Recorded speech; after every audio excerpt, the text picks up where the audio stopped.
So this is a video I'm sort of making for one of my friends. You might know him as Ronan Reviewer. He did a couple of discussion videos on me on my channel. I did a Wolverine trailer discussion video with him on his channel.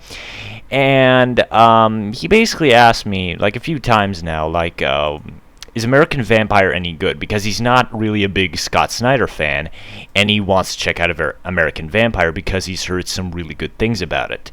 And I'm going to tell you straight up, American Vampire is probably my favorite interpretation of the whole vampire mythology.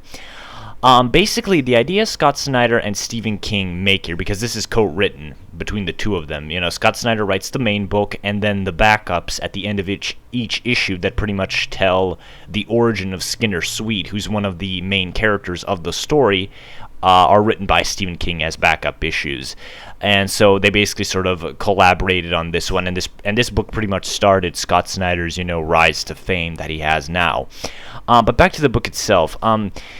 Basically, the idea these two guys create in this book is that when someone is turned into a vampire, it affects them differently. Us Europeans, we are the classic vampires that we can't walk out in the sunlight, water, fire, crosses, all that stuff kills us.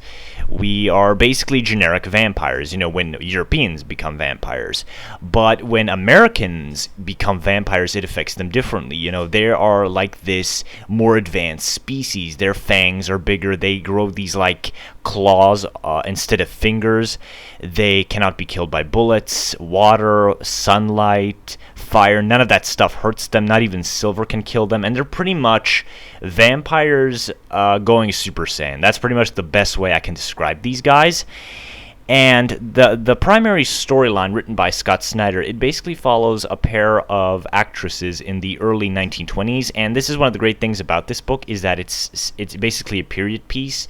Skinner Sweet's origin is in the Old West. The main storyline happens in the 1920s, and then the series goes, it basically goes to the 30s, 40s, and 50s, and I'm pretty sure it's going to conclude sometime in the modern day, if it gets that far anyway. The series is on hiatus, so we don't know what's happening on that. But back to the main plot. The story basically is set in the 1920s. You have these two actresses, and we're introduced to our main character, Pearl. She's like this girl from, the classic 1920s. She wants to be an actress. She wants to marry this rich, handsome guy and stuff. And during one of parties that she's invited to, she's basically eaten almost alive by a bunch of vampires, and she's basically dropped in a ditch somewhere in the desert and left for dead. She somehow manages to survive, getting the living shit bitten out of her. Her friends find her. She's taken to a hospital, and Skinner Sweet sort of saves her life. He sees that she's on her deathbed. He likes something about her. She's really, spunky. She's not afraid to speak her mind and stuff, and Skinner Sweet really likes this, and so he basically gives her a drop of his blood, and then she becomes the next American vampire. And the story is her dealing with her becoming a vampire and exacting revenge on the people that pretty much murdered her and stole all her life away. And the backups are written by Steve King, of course. They pretty much tell the story of Skinner Sweet. He was this classic Old West bank robber guy who was really, really smart despite not being well educated. This guy could figure stuff out logically and stuff, and he was really a smart dude and a scary one. Like, this guy was not afraid to do whatever the hell it took to accomplish his goals, and he basically becomes the first American vampire during an escape from a train where he's being held hostage by a bunch of police officers. And after he's bitten, he spends like 30 years buried underground. He's trying to escape, and then once the city's flooded, a bunch of scuba divers find him, and then he finally manages to escape. And the changes to the vampire mythos are what really makes this book interesting to me, because I think the concept of vampirism changing different people in different ways is really fascinating. And since I've already read this book, to issue 34, which is currently the last one, like during World War II, you see how Japanese soldiers are affected by vampirism later on, which is really, really cool.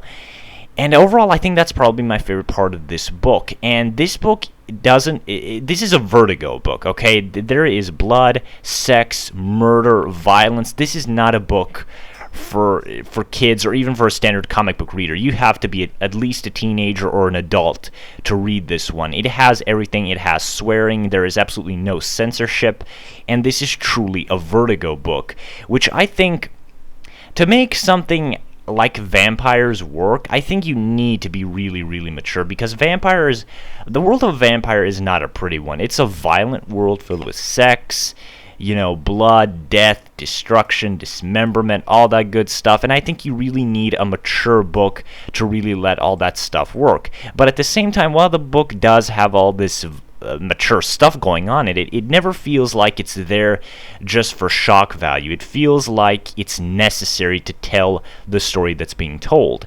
And each and every one of the characters here is just expertly written. Like Pearl is this, at first she's like this, standard generic 1920s girl who just wants to be an actress. She wants to marry a rich dude. She falls in love with any guy who flirts with her and stuff. But later on, she basically becomes a stronger character. She grows a backbone. She becomes like this creature of the night who's willing to kill and basically destroy anyone who tried to screw her over, who basically murdered her. But at the same time, she doesn't lose compassion. Her mentality is all like, I love and cherish the people that are closest to me.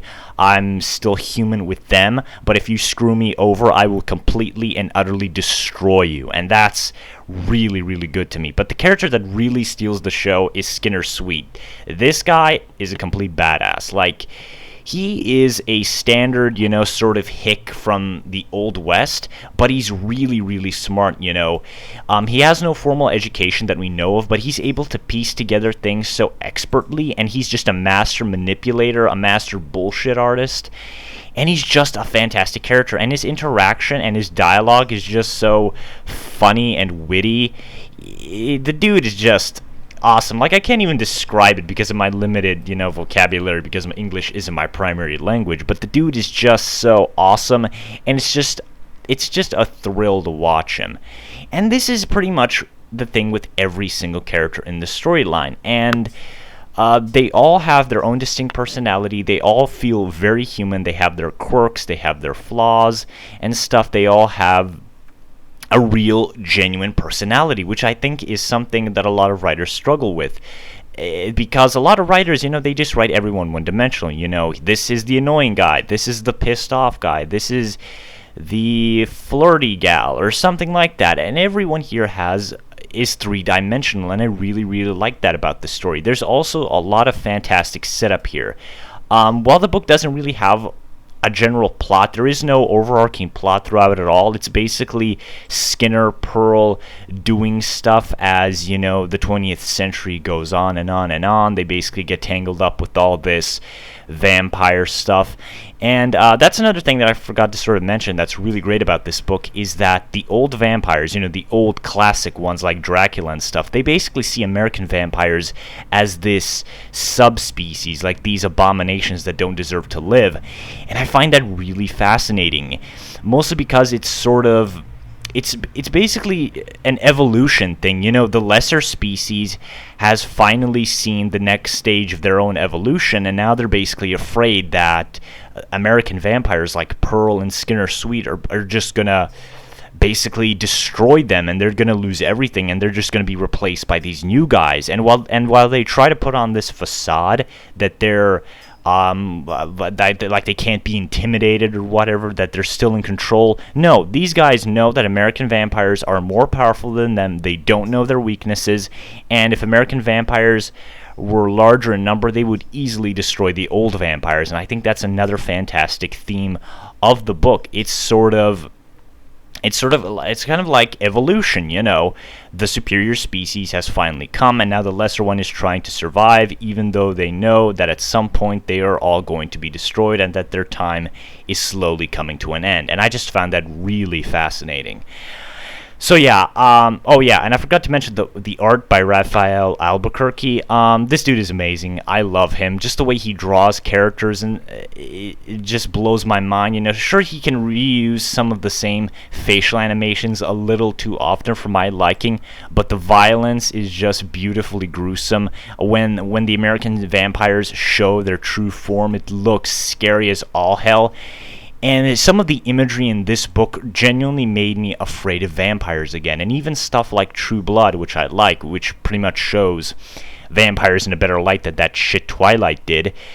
This book made me afraid of vampires again. Like, after I read this late at night and before I went to bed, I was like constantly, looking over my shoulder, thinking that an American vampire was just gonna come out of the shadows and just rip me to pieces or something. Like, this book made vampires scary again. And honestly, I think this needs to be made into a TV show. I think that this has to be done on HBO or something like that. Like, once True Blood ends, I want HBO to pick this series up, turn it into a TV show, and show people that what vampires really are. True Blood's good and all, but this is just a whole other level of awesomeness that True Blood or anything else simply cannot meet. And this is by far my favorite interpretation of the whole vampire mythology. So yeah, I highly, highly recommend that you check this out. I think it's absolutely amazing. You get 5 issues that each take about 20 to 30 minutes to read, but every piece of dialogue is just a treat. There's plenty of setup for future stuff that's going to be paid off, and I know that Snyder pays all his stuff off later on. This guy's a master of setting things up and then concluding them later on. So yeah, I have nothing but great things to say about this book. I give it a 10 out of 10. This is just, wow. I'm speechless. I really, really am.